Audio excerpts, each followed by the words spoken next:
ಸ್ನೇಹಿತರೆ ನಮಸ್ಕಾರ.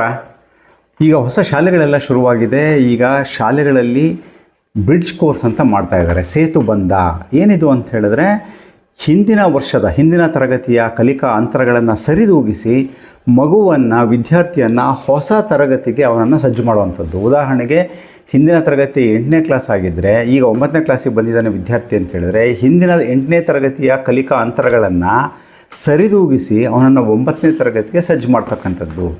ಸೊ ಇದು ಒಂದು ರೀತಿ ಬ್ರಿಡ್ಜ್ ಮಾಡುವಂಥದ್ದು ಅವರನ್ನು. ಸೊ ಈ ಒಂದು ಕಲಿಕೆಗೆ ಆ ವಿದ್ಯಾರ್ಥಿಗಳನ್ನು ಸಜ್ಜು ಮಾಡಿ ಹೊಸ ವರ್ಷಕ್ಕೆ ಅವ್ರನ್ನ ಸರಿ ಹೊಂದುವಂತೆ ಮಾಡುವಂಥದ್ದು. ಶಾಲೆಗಳಲ್ಲಿ ಈಗ ಏನು ಮಾಡ್ತಾರೆ, ಸರ್ಕಾರಿ ಶಾಲೆಗಳಲ್ಲಿ ಏನು ನಡೀತಾ ಇದೆ ಅದನ್ನು ಅಷ್ಟೇ ಹೇಳಲ್ಲ ನಾನು, ಏನು ಮಾಡಬಹುದು ಅನ್ನುವಂಥದ್ರ ಬಗ್ಗೆ ನಾವು ಚರ್ಚೆ ಮಾಡೋಣ. ಮುಖ್ಯವಾಗಿ ಹಿಂದಿನ ತರಗತಿಯ ಕಲಿಕಾ ಅಂತರಗಳೇನು ಅಂತಂದಾಗ ಎರಡು ರೀತಿ ನಾವು ನೋಡ್ಬೋದು. ಉದಾಹರಣೆಗೆ 9ನೇ ತರಗತಿಯಲ್ಲಿ ನಾವಿದ್ದೀವಿ ಅಂತ ಹೇಳಿದ್ರೆ ಯಾವುದೇ ಒಂದು ವಿಷಯ ಆಗ್ಬೋದು, ಸೈನ್ಸ್, ಮ್ಯಾಥಮೆಟಿಕ್ಸ್ ಅಥವಾ ಕನ್ನಡ, ಇಂಗ್ಲೀಷ್. ಈ ಒಂದು ವರ್ಷದಲ್ಲಿ ಇರ್ತಕ್ಕಂಥ ಸಿಲೆಬಸ್ಸನ್ನು ಅಧ್ಯಯನ ಮಾಡುವಂಥದ್ದು.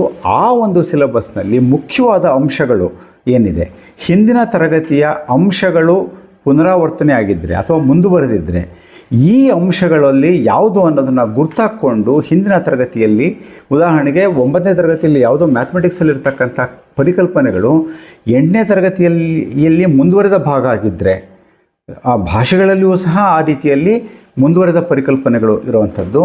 ಅವುಗಳನ್ನು ಗುರ್ತಾಕೊಂಡು ಅವುಗಳಿಗೆ ಒಂದು ಚಿಕ್ಕದಾದ ಒಂದು ಟೆಸ್ಟನ್ನು ಕೊಡುವಂಥದ್ದು. ಆ ಟೆಸ್ಟ್ಗೆ ಏನು ಅಂತ ಹೇಳಿದ್ರೆ, ಅದು ಅದು ಪರೀಕ್ಷೆ ಆಗಬಾರ್ದು.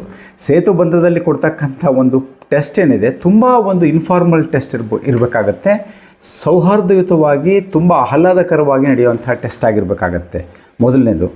ಎರಡನೇದು, ಅಲ್ಲಿ ಕಲಿಕಾ ಅಂತರಗಳನ್ನು ಕಂಡ್ಕೋಬೇಕಾಗತ್ತೆ. ಅಲ್ಲಿ ಎಷ್ಟೋ ಸಾರಿ ಮಕ್ಕಳಿಗೆ ಒಂದು ಚಿಕ್ಕದಾದ ಒಂದು ಪ್ರಶ್ನೆ ಪತ್ರಿಕೆಯನ್ನು ಕೊಟ್ಟು ಅವ್ರ ಹೆಸರು ಬರೀದೇ ಇರೋ ಥರನೂ ಮಾಡ್ಬೋದು ನಾವು. ಯಾಕೆಂದರೆ ಅನಲೈಸ್ ಮಾಡಿ pre test post test analyse ಮಾಡ್ತೀವಿ ಅನ್ನೋವಂಥದ್ದೇನಿದೆ, ಅದು ಒಂದು ರೀತಿಯ ಪರಿಕಲ್ಪನೆ. ಆದರೆ ಎಷ್ಟೋ ಸಾರಿ ನಾವು ಮಕ್ಕಳಿಗೆ ಅವ್ರ ಹೆಸರುಗಳನ್ನು ಬರೆದಾಗ ನಮಗೆ ಸರಿಯಾದ ರೀತಿಯಲ್ಲಿ ಬಯಾಸ್ ಆಗೋ ಚಾನ್ಸಸ್ ಇರುತ್ತೆ, ಮಕ್ಕಳಿಗೆ ಭಯ ಆಗೋ ಚಾನ್ಸಸ್ ಇರುತ್ತೆ. ಅವ್ರಿಗೆ ಅನಾನಿಮಸ್ ಆಗಿ ಬರೆಸ್ಬಿಟ್ಟು ಏನು ಹೆಸರೇ ಬರೆದಾಗೆ ಅವುಗಳನ್ನು ವ್ಯಾಲ್ಯೂ ಮಾಡಿದಾಗ ನಮಗೆ ಗೊತ್ತಾಗುತ್ತೆ ಯಾವ ಪರಿಕಲ್ಪನೆಗಳು ಇವ್ರಿಗೆ ನಾವು ಹೇಳಬೇಕು, ಫೌಂಡೇಶನಲ್ ಕಾನ್ಸೆಪ್ಟ್ಸ್ ಏನಿದೆ ಅದನ್ನು ಹೇಗೆ ಹೇಳಬೇಕು ಅನ್ನುವಂಥದ್ದು. ಅದನ್ನು ಗುರ್ತಾಕೊಂಡ್ಮೇಲೆ ಅಲ್ಲಿ ಸ್ಟ್ರಾಟಜಿಯನ್ನು ನಾವು ಹೇಗೆ ಸರಿದೂಗಿಸ್ಬೇಕು ಅನ್ನುವಂಥದ್ದು. ಸರಿದೂಗಿಸ್ಲಿಕ್ಕೆ ಬಂದಂತಹ ವೇಳೆಯಲ್ಲಿ ಬಹಳ ಮುಖ್ಯವಾಗಿ ನಮ್ಮ ಒಂದು ಪರಿಕಲ್ಪನೆ ಹೇಗಿರಬೇಕಾಗುತ್ತೆ ಅಂತ ಹೇಳಿದ್ರೆ, ಆ ಒಂದು ಕಲಿಸ್ತಕ್ಕಂಥ ವಾತಾವರಣ ಏನಿದೆ ತುಂಬ ಚಟುವಟಿಕೆಯುಕ್ತವಾಗಿರಬೇಕು. ಅದು ರೀಟೀಚ್ ಆಗಬಾರ್ದು. ಅಂದರೆ ಹಿಂದಿನ ವರ್ಷದನ್ನೇ ನಾವು ಪಾಠ ಮಾಡ್ತೀವಿ ಅದೇ ರೀತಿಯ ಒಂದು ಪಾಠ ಅನ್ನಂಗಿರಬಾರ್ದು. ಚಟುವಟಿಕೆಯುಕ್ತವಾಗಿ ಖುಷಿಯಿಂದ ಮಕ್ಕಳು ಕಲಿಯೋ ಥರ ಇರಬೇಕಾಗತ್ತೆ. ಯಾವ ಫೌಂಡೇಶನಲ್ ಕಾನ್ಸೆಪ್ಟ್ಸನ್ನು ನಾವು ಹೆಕ್ಕೊಳ್ತೀವಿ ಮಕ್ಕಳಿಗೆ ಕಲಿಸೋದಕ್ಕೆ, ಅದನ್ನು ಇಟ್ಕೊಂಡು ಇಲ್ಲಿ ಏನಂದರೆ ಒಂದು ಮೈಕ್ರೋ ಮಾಡೆಲಿಂಗ್, ಮೊದಲು ಶಿಕ್ಷಕರು ಆ ಒಂದು ವಿಷಯವನ್ನು ಯಾವ ರೀತಿಯಲ್ಲಿ ಕಲಿಬೇಕು ಮಗು ಅನ್ನುವಂಥದ್ದನ್ನು ಕಲಿಸಿಕೊಡುವಂಥದ್ದೇನಿದೆ. ಐಡು, ನಾನು ನೋಡಿ ಈ ಥರ ಮಾಡಬಹುದು ಅನ್ನುವಂಥದ್ದನ್ನು. ನೆಕ್ಸ್ಟ್ ಎರಡನೇದೇನಿದೆ, ಅವರು ವೀಡು ಅಂದರೆ ಕೊಲ್ಯಾಬ್ರೇಟಿವ್ ಲರ್ನಿಂಗಿಗೆ ಅವಕಾಶ ಕೊಡುವಂಥದ್ದು. ಮಕ್ಕಳನ್ನ ಗುಂಪು ಮಾಡಿ ಅಲ್ಲಿ ಅವ್ರಿಗೆ ಕಲೀಲಿಕ್ಕೆ ಅವಕಾಶ ಕೊಡುವಂಥದ್ದು.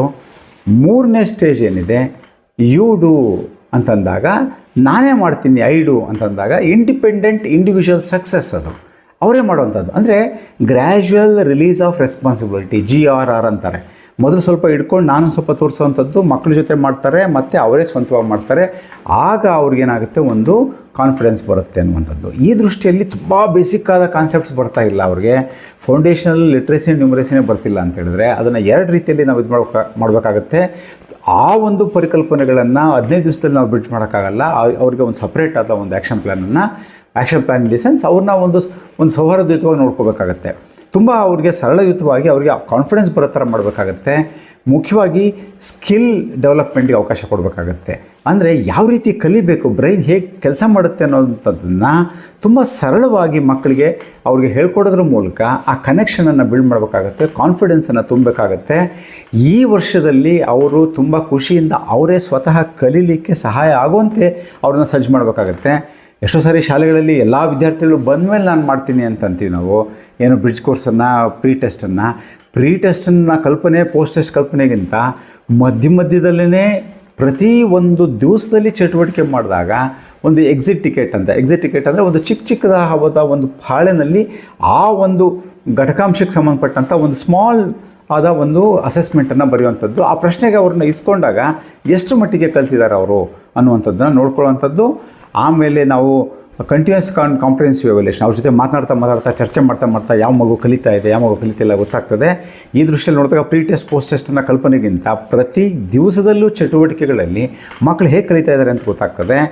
ಮುಖ್ಯವಾಗಿ ನಾವು ಮಾಡಬೇಕಾಗಿರೋವಂಥದ್ದು, ಮಕ್ಕಳಲ್ಲಿ ಆ ಒಂದು ಡಿಫಿಷಿಯನ್ಸೀಸ್ ಹೇಗೆ ಬಂತು ಅವ್ರಿಗೆ ಏನು ಸ್ವಂತ ಜವಾಬ್ದಾರಿ ತೊಗೊಳ್ಳಿಕ್ಕೆ ಆಗ್ತಾ ಇಲ್ವಾ, ಕಲಿಕೆಯ ಆನಂದ ಇಲ್ವಾ, ಅವ್ರಿಗೆ ಪೋಷಕರ ಒಂದು ಬೆಂಬಲ ಇಲ್ವಾ, ಅವರು ಏನೋ ಗೈರು ಹಾಜರಾಗ್ತಾ ಇದ್ದಾನ, ಅಥವಾ ಬೇಸಿಕ್ ಕಾನ್ಸೆಪ್ಟ್ಸ್ ಇಲ್ವಾ, ಇವುಗಳನ್ನು ಗುರ್ತಾಕೊಂಡು ನಾವು ಆ ಮಕ್ಕಳಿಗೆ ಒಂದಷ್ಟು ಸಾಮಾನ್ಯವಾದ ತಂತ್ರಗಳನ್ನು ಬಳಸಬೇಕಾಗತ್ತೆ.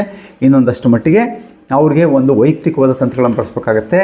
ಹೆಚ್ಚು ಎಕ್ಸ್ಪರಿಮೆಂಟೇಷನ್ನು, ಒಂದು ರೀತಿ ಜೊತೆಗೆ ಕೂಡಿ ಕಲಿಯುವಂಥದ್ದು, ಖುಷಿಯಿಂದ ಚಟುವಟಿಕೆಗಳ ಮೂಲಕ, ಪ್ರಾಜೆಕ್ಟ್ಗಳ ಮೂಲಕ ಅವರು ಇಡೀ ವಾತಾವರಣ ಹೇಗಾಗಬೇಕು ಅಂತ ಹೇಳಿದ್ರೆ, ಹೊಸದಾಗಿ ಬಂದಿದ್ದಾರೆ ಅವರು ಅಂತಂದಾಗ ಖುಷಿಯಿಂದ ಕಲಿಯೋ ಥರ ಒಂದು ಇಡೀ ಕ್ಲಾಸ್ ರೂಮನ್ನು ಎನ್ವೈರನ್ಮೆಂಟ್ನ ಚೇಂಜ್ ಮಾಡಿದಾಗ ಹೋದ ವರ್ಷದ ಹ್ಯಾಂಗ್ ಓವರ್ ಏನಿದೆ, ಅಯ್ಯೋ ನನಗೆ ಬರ್ತಾ ಇಲ್ಲ ಅನ್ನೋದ್ರ ಬದಲಾಗಿ ಆ ಕಲಿಕೆಯ ಆನಂದದ ಕಡೆಗೆ ಅವರನ್ನು ಕರ್ಕೊಂಡು ಹೋದರೆ ನಾನು ಕಲಿಯಬಲ್ಲೆ ಅನ್ನುವಂಥ ಉತ್ಸಾಹ. ಜೊತೆಗೆ ಈ ವರ್ಷದ್ದೇನಿದೆ ಇದನ್ನು ಬ್ರಿಡ್ಜ್ ಮಾಡೋ ಟೈಮಲ್ಲಿ ಈ ವರ್ಷದ ಸಿಲೆಬಸ್ ಏನಿದೆ ಅದನ್ನು ಪ್ರಿವ್ಯೂವನ್ನು ಮಾಡಬೇಕಾಗತ್ತೆ. ಅಂದರೆ ಹಿಂದಿನ ವರ್ಷದ್ದನ್ನು ನೋಡಿಬಿಟ್ಟು ಯಾವ್ಯಾವ ಅಂಶಗಳಿದ್ದಾವೆ ಅನ್ನೋವಂಥದ್ದನ್ನು ಗಮನಿಸಿ ಮುಖ್ಯ ಅಂಶಗಳಿಗೆ ನಾವು ಒಂದು ಟೆಸ್ಟನ್ನು ಕೊಟ್ಟು ಅದನ್ನು ಬ್ರಿಡ್ಜ್ ಮಾಡಲಿಕ್ಕೆ ಸ್ಟ್ರಾಟಜಿಯನ್ನು ಮಾಡಿದ ಮೇಲೆ ಈ ವರ್ಷದ ಅಲ್ಲಿರ್ತಕ್ಕಂಥ ಒಂದು ಪರಿಕಲ್ಪನೆಗಳು, ಪಾಠಗಳು ಏನೇನಿದೆ, ಯೂನಿಟ್ಸ್ ಏನೇನಿದೆ ಅನ್ನುವಂಥದ್ರ ಒಂದು ಪರಿಚಯವನ್ನು ಮಾಡಿಕೊಟ್ಟು ನಂತರ ತರಗತಿಗಳನ್ನು ಪ್ರಾರಂಭ ಮಾಡುವಂಥದ್ದು. ಈ ರೆಮಿಡಿಯೇಷನ್ ಏನಿದೆ ಅದು ಈ ಒಂದು ಅವಧಿಯ 15 ದಿವಸಗಳ ಅವಧಿ ಮುಗಿಲಿಲ್ಲ ಅಂತ ಹೇಳಿದ್ರೆ ಅದನ್ನು ನಾವು ಮುಂದುವರಿಸುವಂಥದ್ದು. ಸರ್ಕಾರಿ ಶಾಲೆಗಳಲ್ಲಿ ಆಗುವಂಥದ್ದು ಏನು ಅಂದರೆ ಮಕ್ಕಳು ಇವತ್ತೊಂದು ದಿವಸ ಬರ್ತಾರೆ, ಈ ರೆಮಿಡಿಯೇಷನ್ ಅಂತಂದಾಗ ಏನಾಗುತ್ತೆ, ಭಾಳ ಜನ ಬರೋದೇ ಇಲ್ಲ, ಕ್ಲಾಸ್ ಸ್ಟಾರ್ಟ್ ಆಗ್ತಾ ಇಲ್ಲ ಅಂತ. ಆಮೇಲೆ ಅವ್ರಿಗೆ ಟೆಸ್ಟ್ ಕೊಡ್ತಾರೆ ಅಂತೇಳಿ ಎಷ್ಟೋ ಜನ ಭಯಪಡ್ತಾರೆ. ಬೇಕಾದ್ರೆ ನೀವು ಅಬ್ಸರ್ವ್ ಮಾಡಿ ನೋಡಿ, ಟೆಸ್ಟ್ ಕೊಡ್ತಾರೆ ನಮಗೆ ಇದು ಬ್ರಿಡ್ಜ್ ಕೋರ್ಸ್ ನಡೀತೆ ಅನ್ನೋ ಕಾರಣಕ್ಕೆ ಎಷ್ಟೋ ಮಕ್ಕಳು ಬರದೇ ಇರಬಹುದು. ನೀವು ಅದನ್ನು ಪರೀಕ್ಷೆ ಮಾಡಿ. ಆ ರೀತಿ ಆಗಬಾರ್ದು ಅಂತ ಹೇಳಿದ್ರೆ ಟೆಸ್ಟನ್ನು ಪರಿಕಲ್ಪನೆನೇ ಬರಬಾರ್ದು, ಬ್ರಿಡ್ಜ್ ಕೋರ್ಸ್ ಮಾಡ್ತೀವಿ ಅಂತ ಪರಿಕಲ್ಪನೆನೇ ಬರಬಾರ್ದು ಅವ್ರಿಗೆ. ಆ ಥರ ಇಡೀ ಬ್ರಿಡ್ಜ್ ಕೋರ್ಸ್ ಕಾನ್ಸೆಪ್ಟನ್ನು ತುಂಬ ಖುಷಿಯಿಂದ ಅವರು ಬ್ರಿಡ್ಜ್ ಆಗೋ ಥರ ಮಾಡಬೇಕಾಗುತ್ತೆ. This is a process. It can be bridge in 15 days or it can be extended to some 2 to 3 months. It depends on students potential and students level of learning he or she is having right now. So ಆ ಮಗು ಯಾವ ರೀತಿ ಇದೆ ಈಗ ಅನ್ನೋದನ್ನು ಗಮನದಲ್ಲಿಟ್ಕೊಂಡು ಅದಕ್ಕೆ ತಕ್ಕಂಗೆ ಅದನ್ನು ಮಾಡುವಂಥದ್ದು. ಹೀಗೆ ಇದನ್ನು ಒಂದು ಅನೌಪಚಾರಿಕವಾದ, ಒಂದು ಆಹ್ಲಾದಕರವಾದ, ಒಂದು ಆನಂದದಾಯಕವಾದ, ಒಂದು ಮಕ್ಕಳಿಗೆ ಖುಷಿಯ ರೀತಿಯ ಒಂದು ಕಲಿಕೆಯ ಒಂದು ಚಟುವಟಿಕೆಗಳು, ಆ ಕಲಿಕೆಯ ಸನ್ನಿವೇಶಗಳು ಈ ಒಂದು ಬ್ರಿಡ್ಜ್ ಕೋರ್ಸ್ನಲ್ಲಿ ಆಗೋ ಥರ ಮಾಡಿದಾಗ ಫಾರ್ಮಲೈಸ್ ಮಾಡೋದ್ರಿಂದ ತುಂಬ ಫಾರ್ಮ್ಯಾಟ್ಗಳಲ್ಲಿ ಕಳೆದೋಗೋದು ಬೇಡ. ಸೊ ಅಂದರೆ ಡಿಪಾರ್ಟ್ಮೆಂಟಿನ ಒಂದು ಇನ್ಸ್ಟ್ರಕ್ಷನ್ಸ್ ಇದ್ದಾಗ ಅದ್ರ ಥರ ಮಾಡಬೇಕಾಗತ್ತೆ. ಆದರೆ ನಾನು ಈ ಥರ ಎಲ್ಲ ಶಾಲೆಗಳಲ್ಲೂ ಇರ್ತಕ್ಕಂಥವ್ರಿಗೂ ನಾನು ಹೇಳ್ತಾ ಇದ್ದೀನಿ, ಅದರ ಜೊತೆಗೂ ಸಹ ಆ ಕಾನ್ಸೆಪ್ಟನ್ನು ಇಟ್ಕೊಂಡು ಸಹ ನಾವು ಇದನ್ನು ನಾವು ಮಾಡಲಿಕ್ಕೆ ಸಾಧ್ಯ ಇದೆ ಅನ್ನೋದನ್ನು ನೋಡಿದಾಗ it can be very informal, it can be very fun, it can be very enjoyable, it can be very very joyful learning with all types of activities and collaborations and all that. It makes the children happy and engaged learner. ಮಕ್ಕಳು ಜೊತೆಗೆ ಸೇರಿ ಕಲಿಯೋ ಥರ ಮಾಡುವಂಥದ್ದು. ಅವರಲ್ಲಿ ಒಂದು confidence, ಅವರಲ್ಲಿ ಒಂದು ಆತ್ಮವಿಶ್ವಾಸ, ಅವರಲ್ಲಿ ಒಂದು ಖುಷಿ, ಅವರಲ್ಲಿ ಒಂದು ನಗು ತರುವಂಥದ್ದು ಈ ಬ್ರಿಡ್ಜ್ ಕೋರ್ಸ್ನ ಉದ್ದೇಶ ಆಗಿರಲಿ. ಆ ದೃಷ್ಟಿಯಲ್ಲಿ ನೀವೆಲ್ಲ ಕ್ರಮ ವಹಿಸೋಣ. ತುಂಬ ಅದನ್ನೊಂದು ಪರೀಕ್ಷೆ, ಏನೋ ಒಂದು ಪರೀಕ್ಷೆ ರೀಟೀಚ್ ಮಾಡ್ತೀನಿ, ಇನ್ನೇನೋ ಮಾಡ್ತೀನಿ ಅಂತ ಹೊರಡೋದಕ್ಕಿಂತ ಈ ರೀತಿ ಏನು ಮಾಡಿ ಹಿಂದಿನ ವರ್ಷದ ಯಾವ್ಯಾವ ಪರಿಕಲ್ಪನೆಗಳಲ್ಲಿ ಮುಂದುವರೆದಿದೆ ಅವನ್ನಷ್ಟೇ ತೊಗೊಳ್ಳುವಂಥದ್ದು, ಮತ್ತು ಬೇಸಿಕ್ ಆದ ಕಾಂಪಿಟೆನ್ಸಿಗಳನ್ನ ಸೇರಿಸುವಂಥದ್ದು, ಅದರ ಜೊತೆಗೆ ನಾವು ಅದನ್ನು ಬ್ರಿಡ್ಜ್ ಮಾಡೋವಂಥದ್ದು. ಸ್ನೇಹಿತರೆ, ನಿಮ್ಮ ಒಂದು ವಿಚಾರಗಳೇನು, ಬ್ರಿಡ್ಜ್ ಕೋರ್ಸ್ನ ಇನ್ಯಾವ ರೀತಿಯಲ್ಲಿ ಬದಲಾಯಿಸಬೇಕಾಗತ್ತೆ ಅದ್ರ ಬಗ್ಗೆ ನಿಮ್ಮ ವಿಚಾರಗಳನ್ನು ಹಂಚ್ಕೊಳ್ಳಿ. Thank you so much.